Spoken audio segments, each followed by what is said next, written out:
Eto na ang pinakinaabang talakayan, especially ng mga Hinebra fans. Coach Tim nagsalita na about sa kanilang bagong import. At may nilinaw na rin about sa update kay Miles Powell na laging nadidikit noon pa ang pangalan sa rumor para sa Hinebra. So wag na nga nating patagalin pa, tara at atin ang talakayin yan. So may lumabas ngang balita na tuluyan ng tinapos ang spekulasyon about sa pagpili ng magiging temporary import ng Hinebra sa PBA Season 50 Governors Cup, kung saan may mga ilang naglabasan sa social media nga din po nung mga nakaraang araw na kung saan nalilink ang pangalan ni dating Bay Area Dragons import Miles Powell na di umano'y mapupunta sa Hinebra bilang short-term replacement import for injured resident import Justin Brownlee. Pero nagsalita na nga po umano si Coach Tim sa spekulasyon na lumabas na ito, kung saan ayon nga po kay Coach Tim via Fast Break, credit po and thank you, nasabi sa update nito, no decision has been made. Batay pa nga po sa update ng credit po, muli and thank you.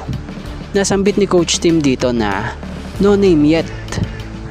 So yun, sana malinaw na po sa inyo, lalo na sa mga Hinebra fans na naghahanap ng update sa bagong import ng Hinebra.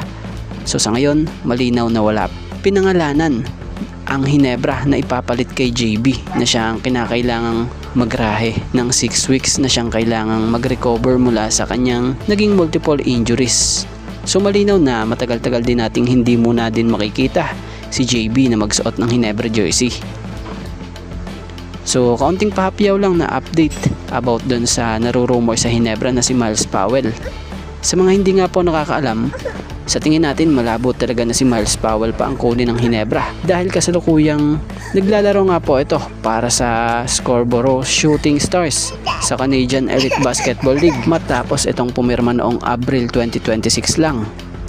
So di natin mapagkakaila kung madalas talaga nauugnay ang pangalan nga po nitong si Miles Powell sa balita sa Pilipinas dahil na nga rin yun sa matagumpay rin niyang naging stint noon bilang import ng Bay Area sa PBA. So kilala ito bilang isang napakagaling na scorer at mabagsik na scorer nga po na kilala sa kanyang nakakamanghang opensiba, matinding tira sa labas at kakayahang magpanalo ng mga laro sa iba't ibang liga sa buong mundo.